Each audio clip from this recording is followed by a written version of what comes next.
Hello YouTube, it is Toy Adventures back. I know it's been a month since my last video. I'm so sorry you guys.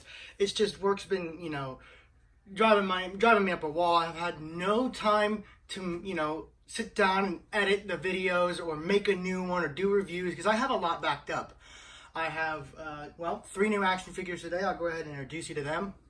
We've got the big Bite and Fight T-Rex that we just found at Walmart today. Then we've got the Dual Attack Parasaurolophus. And finally, what we're going to be looking at today, the Albertosaurus. Not only that, I also got another promotional package sent from a company called Copper Toys. They sent me a mystery box. I still don't know what it is. They said it's military toys, and it's kind of like Matchbox size, so it's nothing I can use in a video. I forgot to tell them that before they sent it, to send me something 1/1/18th scale so I can actually use them in videos and maybe support them more.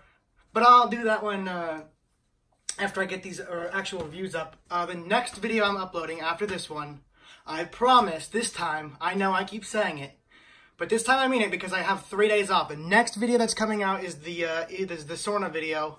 It should be done within either tomorrow or the next day because I have these 3 days off and I'm going to dedicate it to working on that video, and I'm 99% done with it. I just have to add in a few more sound effects and it's good to go. So it's really close, guys. I know you guys have been waiting way too long for it.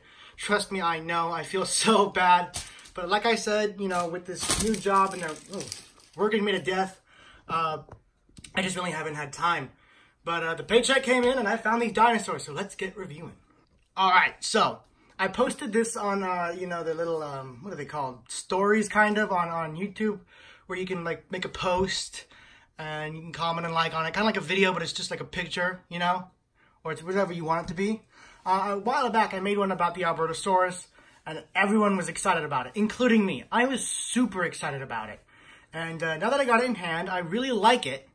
But as you can see, there's a few things kind of off about it that kind of turned me off a little bit, and there's some things you can't see that turn me off about it a little bit. For one, the paint detailing up here on the back of the back with all the ridges is just, it's one flat color. I don't know if you can see that. Once it gets off the red, you just get a nice flat color. No real accenting or detail. The scratches look really good. I mean, that's really clean. But the tail is where I have the biggest issue. It's so pathetic and tiny. This would not keep the animal balanced at all. It's just too nubby for my tastes. But I'm not going to complain too much because this is our first Albertosaurus from the Jurassic World license, or the Jurassic license in general. And I'm happy we're getting new species that we've never gotten before. And I love the Albertosaurus. I've been using smaller T-Rex toys as Albertosauruses for a long time. And now we actually have an official one, so I'm happy. Taking a look, this is the new Mattel style of packaging. You have the red, fiery T-Rex logo, the usual Jurassic logo. And I'm just noticing now, I think it's embossed. No, just right there. Maybe that's just tape. Maybe I'm just stupid. You get the Jurassic World logo. You get this I love this picture of Rexy. Look how aggressive and threatening she looks in that picture. That is too cool. I love that picture. You get battle damage. So this is something you can only find at Walmart. I don't know if they're going to be in Europe. But for those of you that are in collecting groups, or, get in one on Facebook, get in a collecting group at Jurassic World Toys Collectors, anything.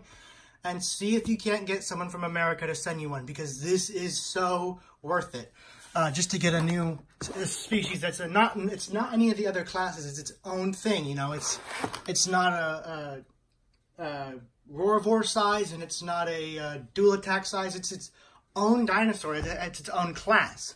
That's what I loved about it. It's kind of like a medium, not a big predator, but not a little one. And as Albertosaurus, you have the little diagram of its action feature, which is when you push down this button. Here's the cool part. This is no ordinary dino damage. This kind of reminds me of the Allosaurus from the Lost World.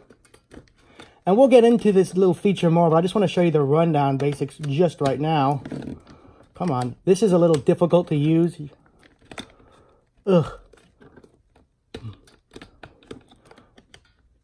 because it's really sensitive. Okay, well, basically, it's a 3-layer dino damage. You have the skin that comes down, these bones right here, they're supposed to stay in one spot, but they're not on mine. I don't know why.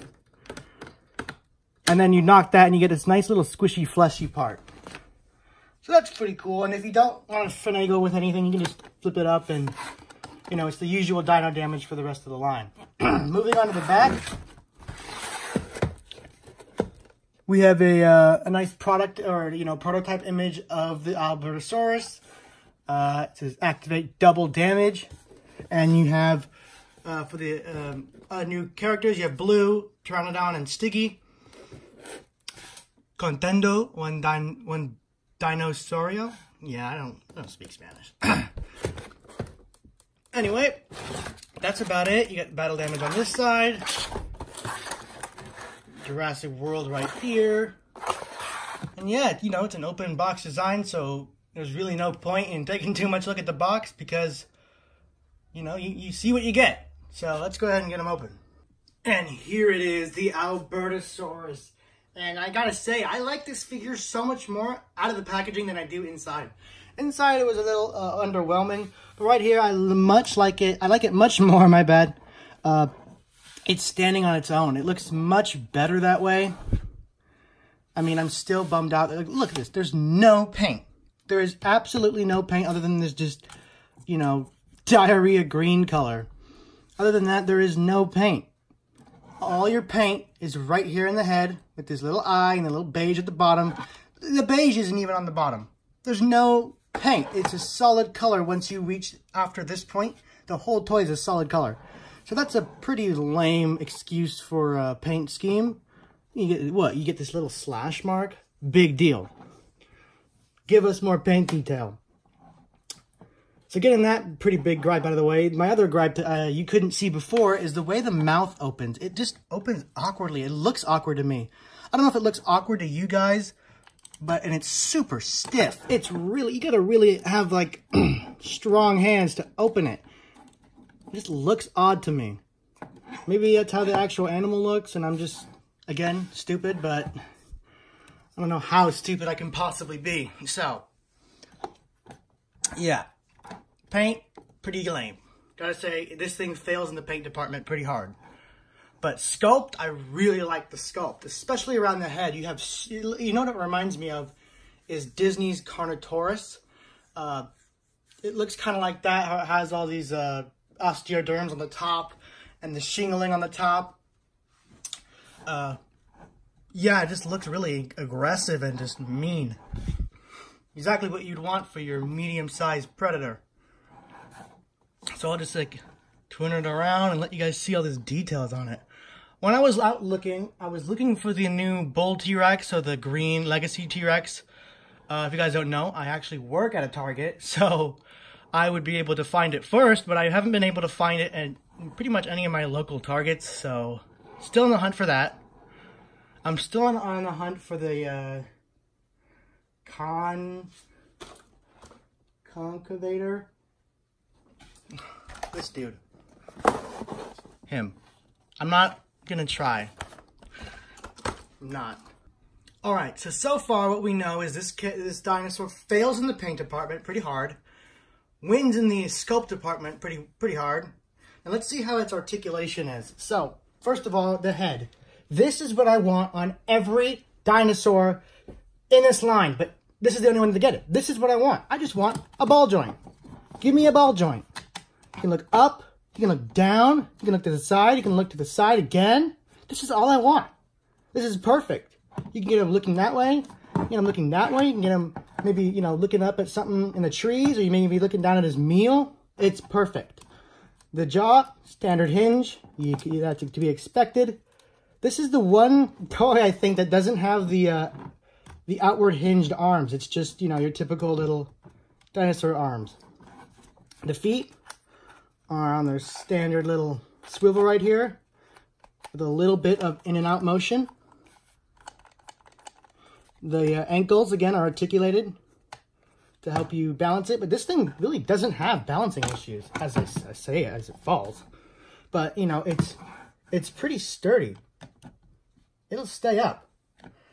And the tail, well, no one really cares about the tail articulation, but it's puny, like the tail itself.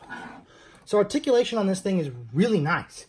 I mean, I kind of expected it from the pictures, but now that I have it in hand, I'm very pleased with it. I can take a lot of really good pictures with it. You're going to see this in movies. Now remember, movies are going to be becoming a lot slower than they used to, so I can't do like weekly uploads, or sometimes not even monthly uploads, but I'm going to try my best for you guys. You know, I've been suffering from lack of motivation, you know, lack of confidence, and it's been hard. It's been hard, so, you know, making movies isn't like it used to be where it was so easy and I could do it so quickly, because now I have all these other responsibilities. So now it's kind of like just an afterthought.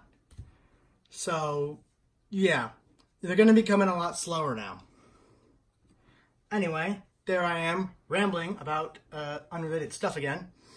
Anyway, let's get on to sizing. How does this dinosaur size with the rest of the Jurassic World line? How do they scale up the Albertosaurus? All right, so first we're going to look at Mattel's humans, because this is probably what you're going to be playing with it with the most, is a human. They scale up really nicely. Really nicely. I like that. Next up, we're going to do the Battle Damage Velociraptor. If you have the Battle Damage Blue, they're the exact same toy, just different paint. So here it is. It's scaled up with the Velociraptor. Oddly enough, it looks incorrect with the Raptor, but it looks so correct with the human. Maybe the Raptor's too big. I don't know. I always kind of thought the Mattel Raptors were small. I guess I'm wrong yet again. Rant alert. Here comes another rant. And it's related to this. No, it's not the sizing. It's because the dual attacks to Triceratops was their perfect opportunity to make a bigger Triceratops, a more impressive one. I saw it at the store with all these other ones, and I put it down for the one reason that it's the same toy as this, just with another attack feature on the tail and painted green. It's like, I don't want that. I'm not interested in the repaints of this line, like the Suchomimus or the Stegosaurus, or the you know, all the other repaints they're pushing out. Unless I really like the sculpt, I'm not going to waste my money on a toy I already have with a little bit of different paint. Unless it's like a custom or something, you know, something that's hyper detailed. But here it is with this Triceratops. So yeah, I'd say if you have this one, either skip the Triceratops with the dual attack line, or get the Triceratops with the dual attack line and skip this one. Either or. Don't get both, because then you look stupid because you're buying whatever Mattel gives you. So there it is with the Triceratops. Here it is with the Stegosaurus. I don't have my, well, I do, but I just want to flex on you guys. I was going to say I don't have my other one on hand, but I do. It's right on the shelf next to me. But here it is. You know, scales it pretty well. These actually look really good. This almost, when you put it up with the Stegosaurus, I'm just realizing this now, this almost could pass off as an Allosaurus. If you just gave it one more finger, I'm sure you customizers who use putty or you know, anything really, just add another finger. This could totally pass off as an Allosaurus. A better Allosaurus, because the one we got, in my opinion, is a little trash. But this would look much better. But, yeah, I mean, as an Albertosaurus, it looks good. But next to the Stegosaurus, it looks like an Allosaurus. Finally, you can't compare a Tyrannosaurid and not compare it to the Tyrannosaurid. So here it is with the, I already forgot its name. Thrash and Throw. Thrash and Throw T-Rex. I don't know how accurate this is. I'm almost positive that the Albertosaurus should be a little bigger. It's not bigger than the T-Rex, but it should be bigger than it is compared to this one. Maybe it was really that small compared to it, but it kind of looks incorrect to me. But, you know, like I said, I'm dumb, so I can't really confirm if it is undersized or not. Hell, it could be oversized. Like I said, I'm dumb. Anyway, guys, that's going to go ahead and wrap it up for the review. We've talked about everything we could talk about it. Next review, I think it's going to be this Parasaur. Probably not, actually, because it's not that interesting. It's just a Parasaur toy. But if you guys want it, I guess I'll do it. Because I'm going to open it, because I'm going to take pictures tomorrow. So it's going to get open. So if I do a review on it, it won't be mint in the box like he was. If you guys want me to do a review on the Bite and Fight T-Rex, go ahead and let me know in the comments. But yeah, next video coming out is gonna be the Sorna video, either tomorrow or the next day. But yeah, for now, this has been Toy Adventures. I missed you guys, and I'll be seeing you again soon. Peace.